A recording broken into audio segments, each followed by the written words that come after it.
Jasmine Crockett had been waiting 18 months for this moment. Ever since the January 6th committee had concluded its work, she had been quietly gathering additional evidence, building a case that would go beyond what the public had already seen. When Josh Hawley agreed to this House Judiciary Committee hearing, thinking he could intimidate a freshman congresswoman, he walked straight into the most carefully constructed political trap of his career. Before we dive into this incredible story, hit that like button and subscribe so you don't miss any of the explosive political drama we cover.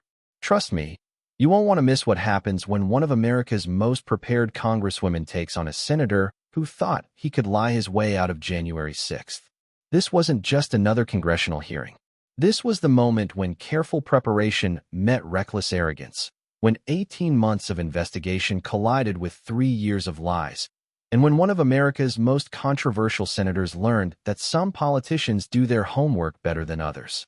The House Judiciary Committee hearing room was packed beyond capacity on that humid Thursday morning in July. The hearing was officially titled Oversight of Democracy and Constitutional Protections, but everyone understood what it was really about: a final reckoning with the politicians who had enabled the January 6th attack on the Capitol. Senator Josh Hawley had initially refused to appear before the House committee, citing constitutional separation of powers and Senate privilege. But mounting public pressure and the threat of congressional subpoenas had eventually forced him to agree to what his lawyers called a limited appearance to address ongoing questions about his role in the events of January 6th. Hawley, now 44 and serving his second term representing Missouri, had become one of the most recognizable faces of the January 6th controversy. His infamous photograph raising his fist in solidarity with the crowd outside the Capitol that morning had become a symbol of political complicity in the attack on democracy. But even more damaging had been security footage showing him running through the Capitol hallways as rioters breached the building, footage that had made him a national laughingstock and earned him the nickname Hawley. Despite the mockery and criticism, Hawley had never apologized for his actions on January 6th. Instead, he had doubled down, claiming he had been exercising his constitutional right to object to election results, that the violence was not his fault, and that he had been unfairly targeted by a partisan witch hunt. His defiant stance had made him a hero to Trump supporters, while making him a pariah to many of his Senate colleagues. The senator had agreed to this hearing believing he could control the narrative one final time. His communications team had spent weeks preparing talking points about constitutional principles, electoral integrity, and partisan overreach. Hawley himself had been practicing his responses, confident that his Yale Law School education and Senate experience would allow him to outmaneuver any House questioner. What Hawley didn't know was that Congresswoman Jasmine Crockett had been conducting her own investigation into January 6th for over a year, focusing specifically on the actions of Republican legislators who had encouraged the protests and then failed to adequately respond when violence erupted. Crockett, 43, was serving her second term representing Texas's 30th Congressional District. A former civil rights attorney and criminal defense lawyer, she had built her legal career on meticulous preparation and aggressive cross-examination. Her courtroom experience had taught her that the key to destroying a hostile witness was patience, preparation, and the perfect moment to strike. Since arriving in Congress in 2023, Crockett had quickly established herself as one of the most formidable questioners on the House Judiciary Committee. Her legal background and prosecutorial instincts had made her a nightmare for hostile witnesses, and her viral confrontations with Republican officials had made her a social media star. But this hearing was different. Crockett wasn't just looking for a viral moment. She was looking for accountability. She had spent months working with former Capitol police officers, reviewing security footage that had never been made public, and analyzing communications records to build a comprehensive case against Hawley's actions on January 6th. The evidence she had gathered was explosive. Security footage from angles that had never been seen publicly, communications between Hawley's office and rally organizers, and timeline analysis that contradicted every public statement the senator had made about his actions that day. As the hearing began, Hawley entered the room with his characteristic swagger. Despite the controversy surrounding him, he remained physically imposing and politically skilled. He wore a perfectly tailored navy suit and carried himself with the confidence of someone who had never been successfully challenged in a setting like this. The contrast with Crockett was stark. Where Hawley projected traditional political authority, Crockett represented a new generation of political leadership. She wore a professional blazer and her natural hair in a protective style, carrying herself with the quiet confidence of someone who had spent years in courtrooms facing hostile judges and juries. Committee Chairman Jerry Nadler opened the hearing with remarks about the ongoing importance of understanding the January 6th attack and holding accountable those who had contributed to it. The ranking Republican member, Jim Jordan, countered with complaints about partisan witch hunts and the weaponization of Congress against political opponents. But everyone in the room knew that the real drama would come when individual members began their questioning. And everyone knew that Jasmine Crockett would be the member to watch. When Hawley was called to testify, he began with a prepared statement that his staff had carefully crafted to portray him as a defender of constitutional principles who had been unfairly targeted by partisan opponents. Thank you, Chairman Nadler, for this opportunity to address the ongoing mischaracterizations of my actions on January 6th. Hawley began, his voice carrying the practiced authority of someone who had spent years in political combat. I want to be clear. I exercised my constitutional right and duty as a senator to raise concerns about election integrity. I followed all proper procedures. I objected to certain electoral votes in accordance with the Electoral Count Act, and I did so based on legitimate concerns raised by my constituents. He paused, looking directly at several Democratic committee members. The violence that occurred that day was unacceptable, and I have consistently condemned it. But the attempt to hold me responsible for the actions of others, to suggest that raising constitutional concerns somehow caused violence, is both legally and morally wrong. Hawley's opening statement continued for several minutes, hitting all the talking points his team had prepared. He portrayed himself as a victim of partisan persecution, a defender of constitutional principles, and a senator who had been unfairly blamed for actions he didn't commit. It was a polished performance, delivered with the confidence of someone who had given variations of this speech dozens of times before. But Crockett, sitting quietly at the committee table, was making notes and waiting for her turn. Several Republican members used their questioning time to reinforce Hawley's narrative, asking softball questions that allowed him to repeat his talking points about constitutional rights and partisan witch hunts.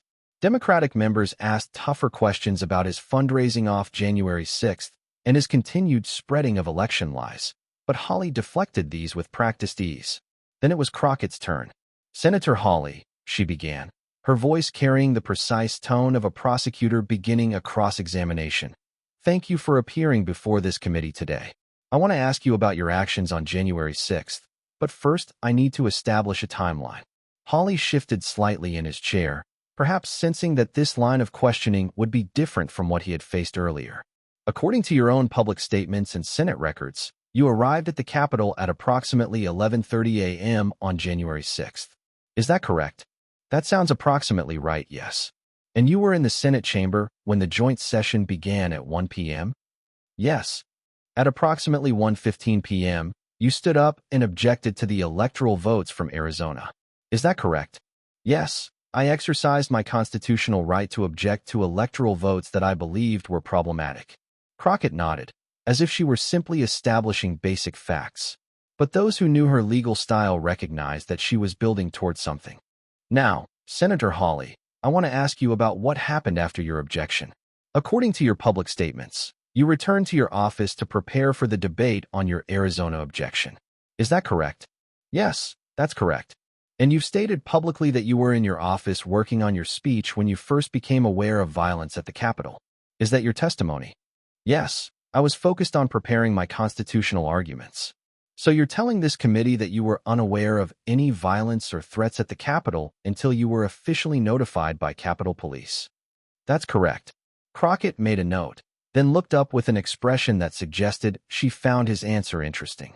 Senator Hawley, I'm going to show you some evidence that I think will help clarify the timeline of events that day. She nodded to a committee staffer, who began setting up a large screen at the front of the hearing room. This is security footage from the Capitol building on January 6th, obtained through ongoing congressional oversight. I want to show you several clips that I believe are relevant to your testimony. The first video began playing. It showed the exterior of the Capitol building at 12:47 p.m., with crowds of protesters gathering, but no signs of violence yet. This is 13 minutes before the joint session began. Senator Hawley. Do you see yourself in this footage? Hawley leaned forward, studying the screen. I don't see myself in this particular angle, no. Let me show you a different angle. The second video showed the same time period from a different camera position. This time, Hawley was clearly visible walking near the Capitol entrance, but he was not alone. He was accompanied by several men in tactical gear who appeared to be providing security. Now do you see yourself, Senator Hawley? Yes, I can see myself in this footage. And can you identify the men with you? Hawley hesitated. I believe those are members of my security detail. Your security detail? And did your security detail express any concerns to you about the crowd or potential violence? I don't recall any specific concerns being raised at that time. Crockett made another note, then continued. Let me show you another piece of footage, Senator Hawley. This is from 1:23 p.m., just 8 minutes after you objected to the Arizona electoral votes. The third video showed Hawley walking quickly through a Capitol hallway, but his demeanor was completely different from the earlier footage. He was moving with obvious urgency, frequently looking over his shoulder, and appeared to be receiving information through an earpiece. This is interesting, Senator Hawley. You testified that you were calmly working in your office preparing your speech, but this footage shows you moving through the Capitol with obvious urgency just minutes after your objection. Can you explain this discrepancy? Hawley's confident demeanor flickered for the first time. I may have been walking to the chamber or to another meeting. I don't recall the specific context of that moment. You don't recall? Senator Hawley, this footage shows you clearly receiving information through your earpiece and responding with obvious concern. Are you telling this committee that you don't remember what information you were receiving? I receive information through my earpiece throughout the day. I can't remember every specific communication.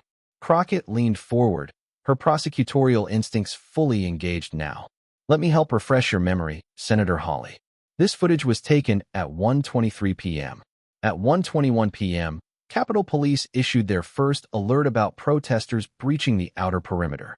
At 1:22 p.m., your chief of staff sent you a text message, and I have the phone records, saying situation escalating. Recommend immediate return to office. The hearing room had gone completely silent. Even the Republican members looked surprised by the specificity of Crockett's information. So when you testified that you were calmly working in your office until you were officially notified of violence, that was not accurate, was it? Hawley's face had gone pale. I may have been moving around the Capitol for various reasons. I don't see how this changes anything about my actions that day.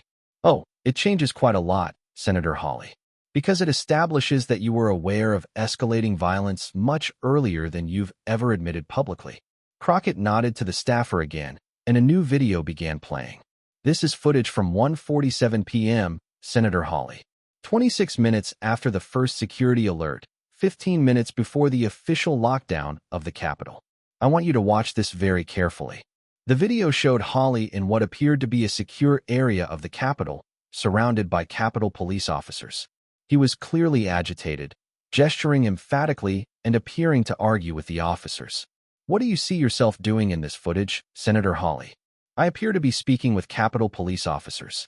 You appear to be arguing with them. And do you remember what you were arguing about? I don't recall the specific conversation.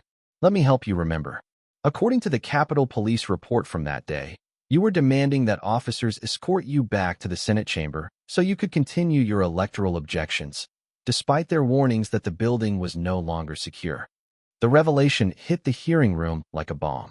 Hawley had spent 3 years portraying himself as someone who had been caught off guard by the violence, but the footage showed him actively trying to continue his electoral objections even after he knew the Capitol was under attack. Is that accurate, Senator Hawley? Were you demanding to return to the chamber to continue objecting to electoral votes even after you knew protesters had breached the building? I was trying to fulfill my constitutional duties. Your constitutional duties? Senator Hawley, at 1:47 p.m., rioters had already breached the outer perimeter. Capitol Police were calling for backup, and you were demanding to return to the chamber to continue the very objections that had helped incite the crowd in the first place. Hawley tried to respond, but Crockett wasn't finished. Let me show you what happened next, Senator Hawley. The next video was the most damaging yet. It showed Hawley at 2:12 p.m., just minutes before the Capitol was officially locked down. He was not in his office preparing a speech, as he had claimed. Instead, he was in a secure area with other Republican senators, and the audio was clear enough to hear their conversation. Can you hear your own voice in this footage, Senator Hawley? I can hear some conversation, yes. Let me play a specific section. Crockett had the audio isolated and amplified. Hawley's voice was unmistakable. This is perfect.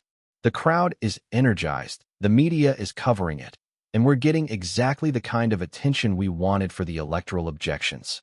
The hearing room erupted. Even some Republican members looked shocked by what they were hearing. Senator Hawley, Crockett said, her voice cutting through the chaos. Did you just hear yourself saying that the crowd and media attention were perfect for your electoral objections?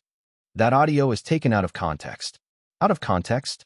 Senator Hawley, this audio was recorded just minutes before rioters breached the Capitol building. You were celebrating the crowd's energy and the media attention, even as Capitol Police were preparing for violence. She continued relentlessly. But the most interesting part comes next. Let me play the rest of this conversation. The audio continued, and Hawley's voice could be heard again. Even if this gets out of hand, we can just blame it on Antifa or outside agitators. The important thing is that we're getting our message out about election integrity. The words hung in the air like an indictment. Hawley had just been caught on tape planning to blame others for violence that he was actively encouraging.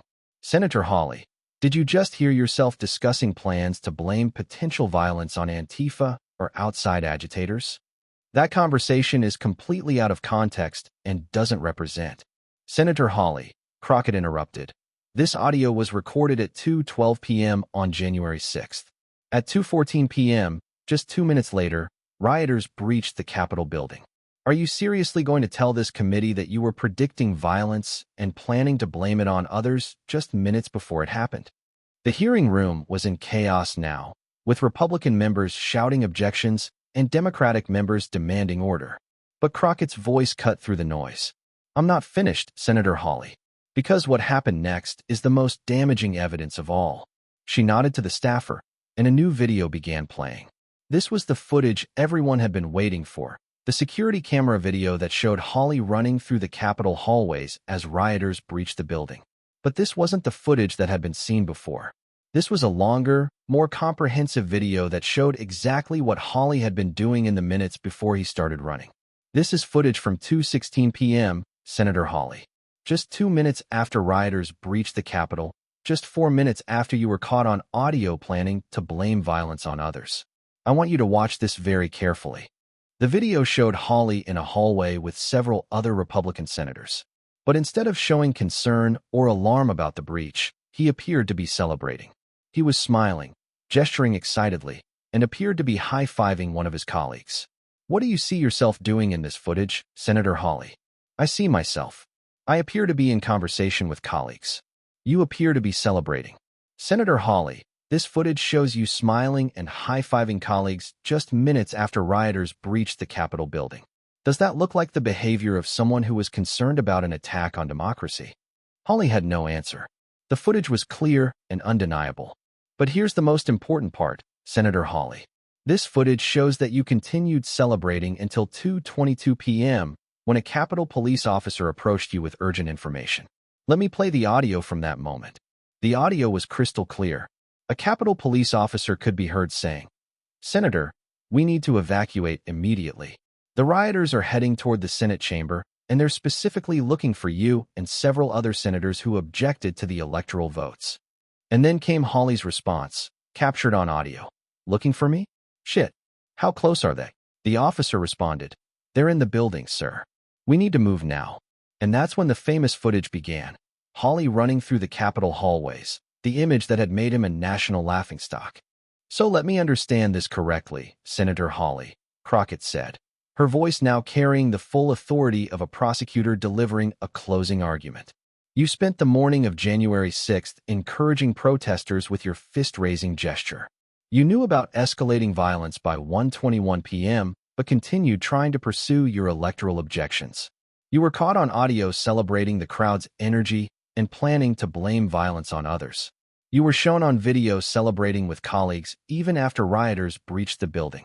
And you only started running when you learned that the rioters were specifically looking for you."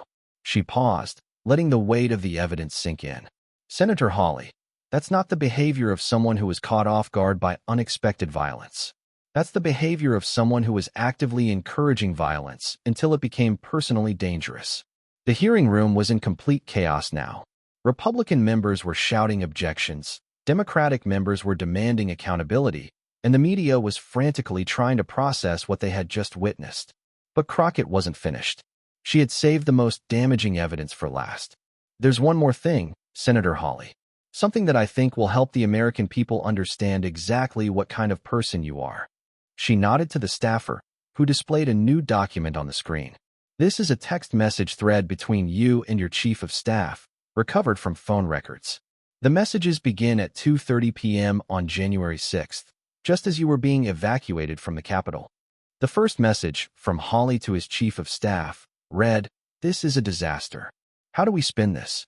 The chief of staff responded, "We stick to the constitutional objection angle. Say you were just doing your job." Hawley's response, "But what about the video of me running?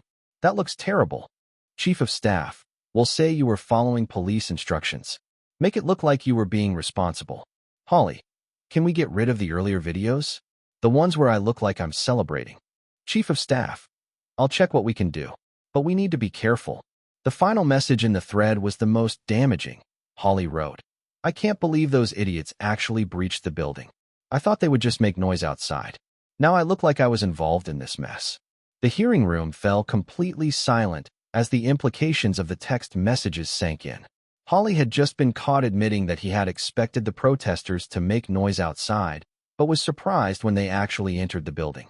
"Senator Hawley," Crockett said, her voice now deadly quiet, "these text messages show that you were actively planning how to spin the January 6th attack, even as it was happening. They show that you were concerned about video evidence of your actions. And most importantly, they show that you expected the protesters to make noise outside, suggesting that you were coordinating with or at least aware of their plans." She leaned forward, her prosecutorial instincts fully engaged. "Senator Hawley, you didn't just fail to prevent the January 6th attack. You didn't just fail to respond appropriately when it happened. You actively encouraged it, you celebrated it when it began, and you only opposed it when it became personally dangerous for you." The evidence was overwhelming and undeniable. Hawley sat in stunned silence, clearly realizing that everything he had said in his opening statement had been contradicted by his own actions, captured on video and audio. "You've spent 3 years lying to the American people about your role in January 6th, Crockett continued. "You've portrayed yourself as a victim of partisan persecution, a defender of constitutional principles, and someone who was caught off guard by unexpected violence." Her voice rose with righteous anger. "But the evidence shows that you were an active participant in encouraging the attack, that you celebrated it when it began, and that you only opposed it when it became personally dangerous. You're not a victim, Senator Hawley. You're a co-conspirator." She stood up, commanding the attention of everyone in the room. The American people deserve to know the truth about January 6th. They deserve to know that some of their elected representatives actively encouraged an attack on democracy. They deserve to know that some politicians were willing to undermine the constitutional process for their own political gain.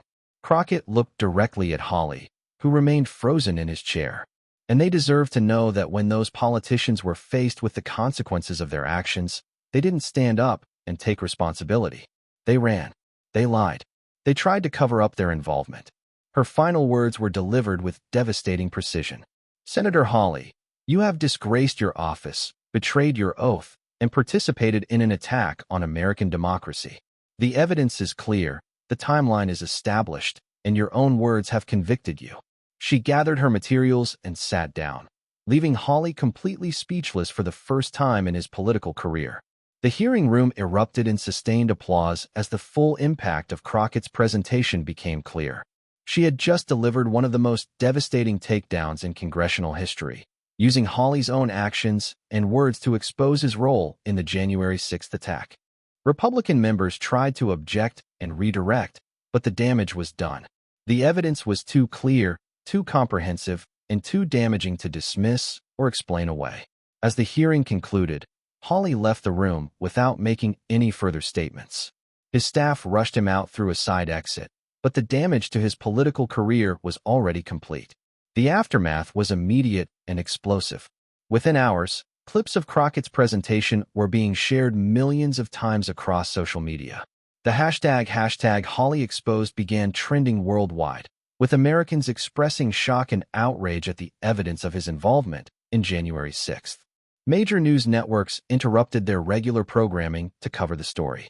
The previously unseen footage and audio recordings became the most shared political content in social media history. Unlike many political controversies that could be spun or dismissed, the evidence was too clear and too damaging to deny. Republican leaders found themselves in an impossible position. Several senators who had previously defended Hawley began calling for his resignation. The National Republican Senatorial Committee quietly removed him from their leadership roles. Even Trump, typically loyal to his supporters, issued only a lukewarm statement defending Hawley's right to due process. For Crockett, the confrontation represented the culmination of 18 months of careful investigation and preparation. She had methodically gathered evidence, built a timeline, and presented it with the precision of a prosecutor building a case. Her legal background and investigative skills had produced one of the most effective political exposés in recent memory. The confrontation also highlighted the power of thorough preparation in political combat. Crockett had spent months gathering evidence that went far beyond what had been publicly available. Her presentation had been strategic, building from basic timeline questions to devastating audio and video evidence that contradicted everything Hawley had said publicly. Political communication experts praised Crockett's technique as a masterclass in congressional oversight. She had used her legal skills to systematically destroy a hostile witness, presenting evidence in a way that was both legally sound and politically devastating. But perhaps most importantly, the confrontation had provided a level of accountability for January 6th that many Americans had been seeking. Hawley's role in encouraging and celebrating the attack had been exposed with unprecedented clarity, giving the public a complete picture of how some politicians had betrayed their oaths for political gain. The long-term implications were profound. Hawley's political career was effectively over, with calls for his resignation coming from across the political spectrum. The evidence that Crockett had presented would likely be used in future legal proceedings and historical analyses of January 6th. More broadly, the confrontation had demonstrated that even the most skilled political operators were not immune from accountability when faced with prepared, determined investigators. Crockett had shown that with enough preparation and the right evidence, even senators who thought they were untouchable could be held responsible for their actions. As the dust settled, it became clear that January 6th was not just a historical event, but an ongoing accountability process. Politicians who had participated in or encouraged the attack were still facing consequences, and investigators like Crockett were still uncovering new evidence of their involvement. The confrontation between Jasmine Crockett and Josh Hawley became more than just a viral political moment. It became a demonstration of how democratic institutions could hold their members accountable, how careful investigation could expose even the most careful cover-ups, and how the truth could eventually emerge even when politicians tried to hide it. In the end, Hawley had learned that some congressional questioners were more prepared, more determined, and more skilled than he had anticipated. And America had learned that accountability for January 6th was still possible, even years after the attack. The hearing was over, but the reckoning with January 6th continued.